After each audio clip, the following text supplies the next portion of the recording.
उसके बाद political vacuum खड़ा हो जाता है। पॉलिटिकल जो है आप बोल सकते हैं लीडर्स की कमी, बड़े लीडर्स की कमी हो जाती है कांग्रेस के अंदर और वो ढूंढ रहे होते हैं अपना नेक्स्ट प्राइम मिनिस्टर। इस बात की जो है चर्चा शुरू हो जाती है कि पीवी नरसिम्हा राव और जो सोनिया गांधी हैं उनके बीच बातें बन नहीं रही है, क्योंकि पीवी नरसिम्हा राव जो है वो अक्सर उनके घर नहीं जाते हैं, उनसे मिलना जुलना ज्यादा नहीं होता है।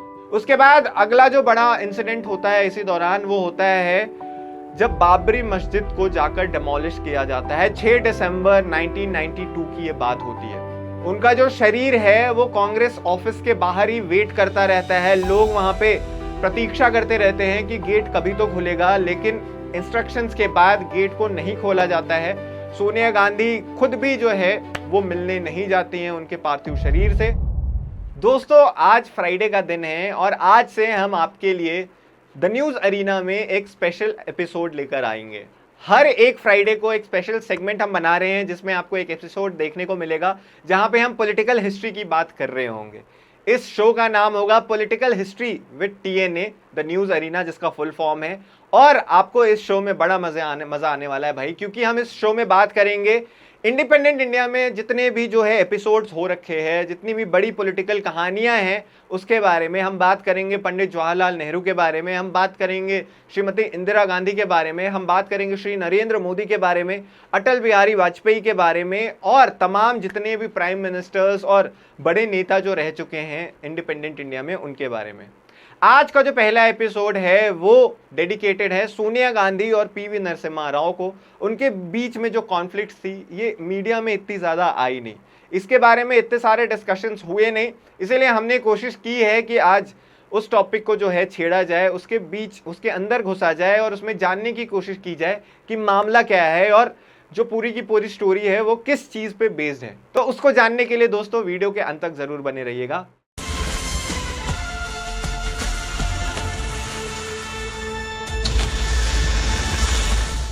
नमस्कार, मेरा नाम है इंद्रनील भारती और आप मेरे साथ देख रहे हैं द न्यूज अरीना। तो जैसा हमने बताया कि आज का एपिसोड है वो डेडिकेटेड है सोनिया गांधी और पीवी नरसिम्हा राव के बीच में जो भी कॉन्फ्लिक्ट था उस बारे में। कहानी की शुरुआत होती है 31 मई 1991 में, जब हमारे former prime minister unfortunately Rajiv Gandhi ji जो हैं उनकी डेथ हो जाती है। उसके बाद पॉलिटिकल वैक्यूम खड़ा हो जाता है। पॉलिटिकल जो है आप बोल सकते हैं लीडर्स की कमी, बड़े लीडर्स की कमी हो जाती है कांग्रेस के अंदर और वो ढूंढ रहे होते हैं अपना नेक्स्ट प्राइम मिनिस्टर। क्योंकि सोनिया गांधी पॉलिटिकली उतनी ज़्यादा एक्टिव नहीं थी उस दौरान, वो ज़्यादा पॉलिटिक्स से मतलब रखती नहीं थी और उनके बच्चे भी छोटे थे, तो उनको अब आना पड़ता है मोर्चा संभालने और उनके ऊपर रिस्पॉन्सिबिलिटी है ये आती है कि उनको ढूंढना होता है नेक्स्ट कांग्रेस का जो प्रेसिडेंट है वो भी, साथ ही साथ जो इंडिया का नेक्स्ट प्राइम मिनिस्टर बने वो भी।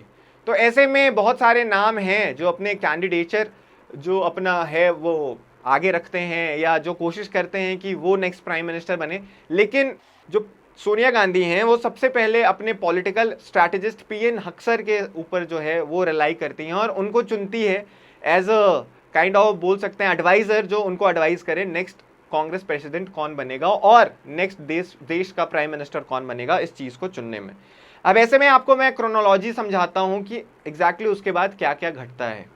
तो सोनिया गांधी ने जब एडवाइस मांगा तो सबसे पहला जो उनका चॉइस था वो होते हैं उस टाइम पे देश के जो वीपी होते हैं शंकर दयाल शर्मा, वो पहले चॉइस होते हैं। लेकिन जब शंकर दयाल शर्मा के पास सोनिया गांधी जाती हैं उनसे पूछने कि क्या वो इसके लिए मंजूरी देते हैं, तो वो मना कर देते हैं साइटिंग हेल्थ रीजंस, कि बताते हैं कि मेरी हेल्थ जो है अभी वो सही नहीं है और प्राइम मिनिस्टरशिप का जो रोल होता है वो फुल टाइम जॉब होता है, तो मैं ऐसे में आपको पूरी तरह से गारंटी नहीं दे सकता कि मेरी जो हेल्थ है वो मुझे परमिट करेगी कि मैं देश का जो है प्राइम मिनिस्टर बन जाऊं और 5 साल तक उस रोल को सही से निभा पाऊं।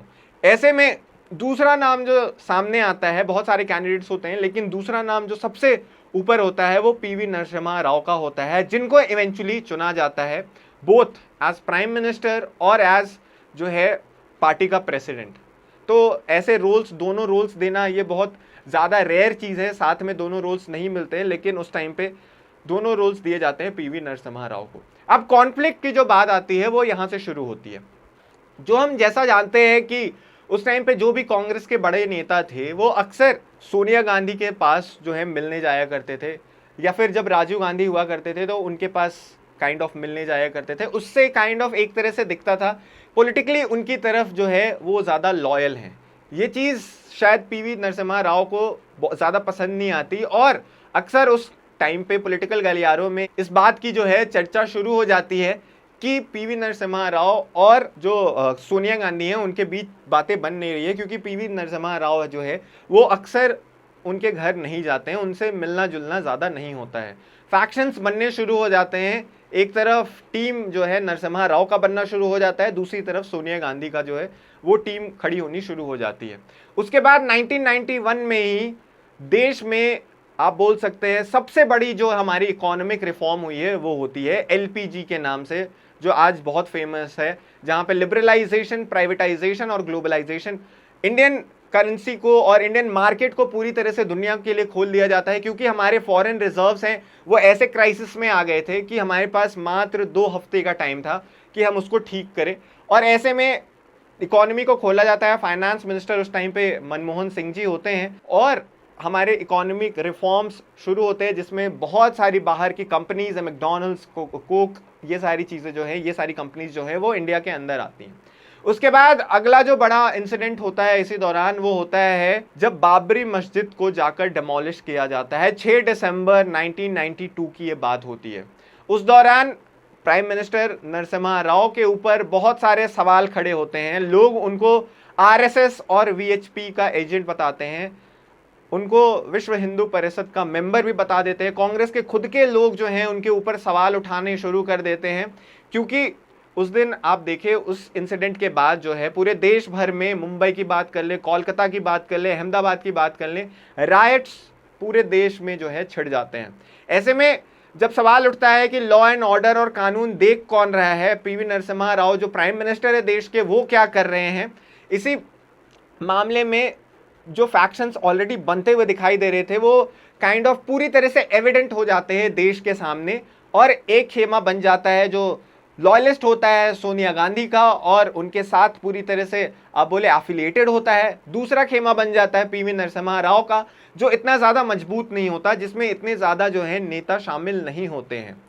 अब 2 फैक्शंस बन जाते हैं, लेकिन ऑलरेडी जब मेजॉरिटी में थी सरकार तो काइंड ऑफ आप बोल सकते हैं गवर्नमेंट सही से स्मूथली चल रही होती है।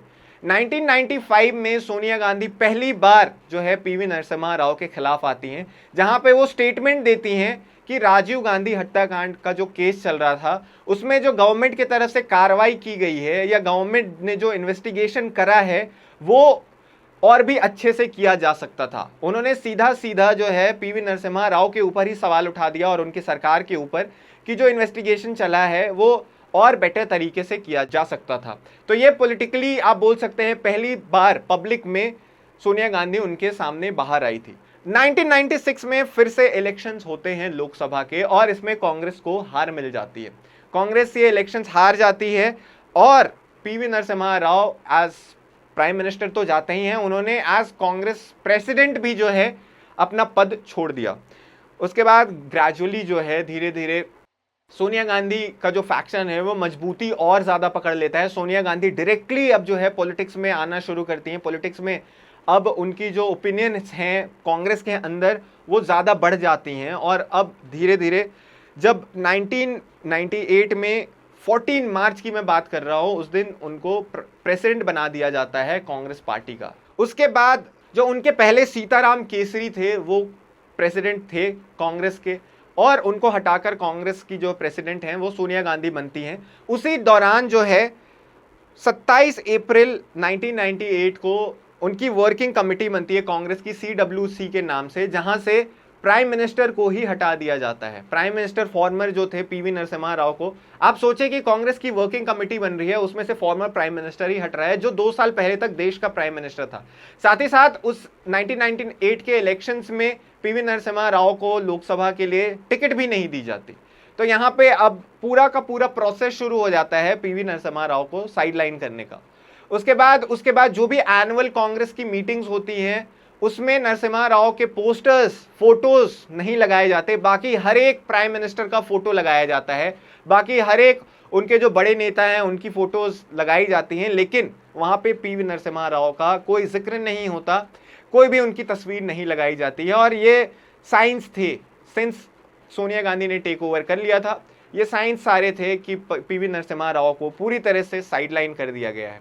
एनीवेज, आप सबको जैसा पहले बताया गया था कि पीवी नरसिम्हा राव खुद भी पॉलिटिक्स से दूर होने को देख रहे थे, खुद भी पॉलिटिक्स से अपने आप को रिटायरमेंट लेने की सोच रहे थे, तो उनको भी बहुत ज़्यादा फर्क नहीं पड़ता है। अब ये मुद्दा जो है, सिंस खुद को वो हटा लेते हैं और जो पूरी की पूरी कांग्रेस है अब सोनिया गांधी के अंडर हो जाती है, नरसिम्हा राव का जो है वो पूरा का मेंशन हट जाता है कांग्रेस से। अब जो ट्विस्ट है वो उसके बाद आता है, 2004 की बात आती है। दिसंबर में तबीयत बहुत जब खराब हो जाती है पीवी नरसिम्हा राव की, तब सोनिया गांधी उनके पास विजिट के लिए जाती हैं। जब सोनिया गांधी उनसे मिलने को जाती हैं हॉस्पिटल में, उसके अंदरूनी बातें जो है वो तो बहुत ज़्यादा शेयर नहीं की गई हैं, पब्लिकली वो बाहर नहीं आई हैं, लेकिन ये बहुत बड़ी स्टोरी बनती है कि सोनिया गांधी उनसे मिलने गई थी डेथ के पहले। डेथ के बाद सबसे बड़ा जो डिबेट है उसके बाद शुरू होता है। कोई भी कांग्रेस का बड़ा नेता, इनफैक्ट किसी भी प्राइम मिनिस्टर के डेथ के बाद जो उनका पार्थिव शरीर है वो ले जाया जाता है कांग्रेस की जो ऑफिस है उसके बाहर। ठीक उसी तरह पीवी नरसिम्हा राव का भी शरीर जो है उनको लेकर जाया जाता है और कांग्रेस के ऑफिस के बाहर जो भी लोग होते हैं, फैमिली मेंबर्स होते हैं, वो वेट कर रहे होते हैं। लेकिन लोग ये बोली जाती है, बात ये की जाती है कि सोनिया गांधी के इंस्ट्रक्शंस के बाद कांग्रेस अपने ऑफिस का गेट नहीं खोलती है। उनका जो शरीर है वो कांग्रेस ऑफिस के बाहर ही वेट करता रहता है। लोग वहां पे प्रतीक्षा करते रहते हैं कि गेट कभी तो खुलेगा, लेकिन इंस्ट्रक्शंस के बाद गेट को नहीं खोला जाता है। सोनिया गांधी खुद भी जो है वो मिलने नहीं जाती हैं उनके पार्थिव शरीर से, और ये जो है मुद्दा बहुत उस टाइम पे जो है हीटेड हो जाता है कि आप अपने देश के पूर्व प्राइम मिनिस्टर और अपने पूर्व प्रेसिडेंट, पार्टी प्रेसिडेंट को कैसे इतना इग्नोर कर सकते हैं। सवाल उठाए जाते हैं, लेकिन सिंस उस टाइम पे इतना ज़्यादा कांग्रेस की सरकार ऑलरेडी बन चुकी थी, सेंटर में आ चुकी थी इस चीज़ के ऊपर, और पीवी नरसिम्हा राव को भी प्राइम मिनिस्टरशिप से हटे हुए काफ़ी टाइम हो गया था, तो ये मुद्दा जो है इतना गर्म नहीं होता। उनको उनकी पार्थिव शरीर को वैसे ही हैदराबाद जाना पड़ जाता है, वो एयरपोर्ट से अपने घर चले जाते हैं। देश के पहले प्रधानमंत्री बनते हैं पीवी नरसिम्हा राव, जिनकी डेथ के बाद दिल्ली में उनका स्मरण स्थल नहीं बनाया जाता है। वो देश के पहले प्राइम मिनिस्टर बनते हैं। 2004 से 2014 तक उस स्थल को बनने के लिए जो है वेट करना पड़ता है। 2015 में एनडीए की सरकार आती है जो फाइनली जाकर उनके लिए स्मरण स्थल जो है दिल्ली में बनाती है। उसके बाद जो है 2020 में पहली बार सोनिया गांधी उनकी तारीफ करती हैं पब्लिकली और उनके रोल को जो है क्रेडिट देती हैं कि देश में जो इकोनॉमिक रिफॉर्म्स आए थे उसमें बहुत अहम रोल था पीवी नरसिम्हा राव का।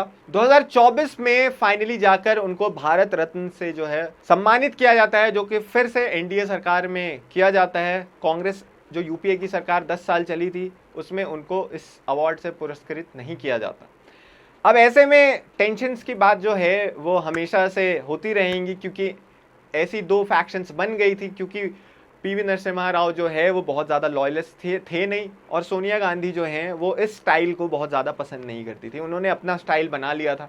अब दोस्तों, आपकी क्या राय है इस पूरे मामले में? आपको क्या लगता है, आपका क्या कहना है इस कॉन्फ्लिक्ट के बारे में? अपनी राय जो है कमेंट सेक्शन में ज़रूर बताइएगा। क्या सोनिया गांधी सही थी या पीवी नरसिम्हा राव सही थे? अगर आपको वीडियो पसंद आया हो दोस्तों तो वीडियो को लाइक करें, शेयर करें, और सबसे ज़रूरी बात, द न्यूज़ अरीना को सब्सक्राइब ज़रूर करें। फिलहाल के लिए मुझे दीजिए इजाज़त और देखते रहिए द न्यूज़ अरीना को।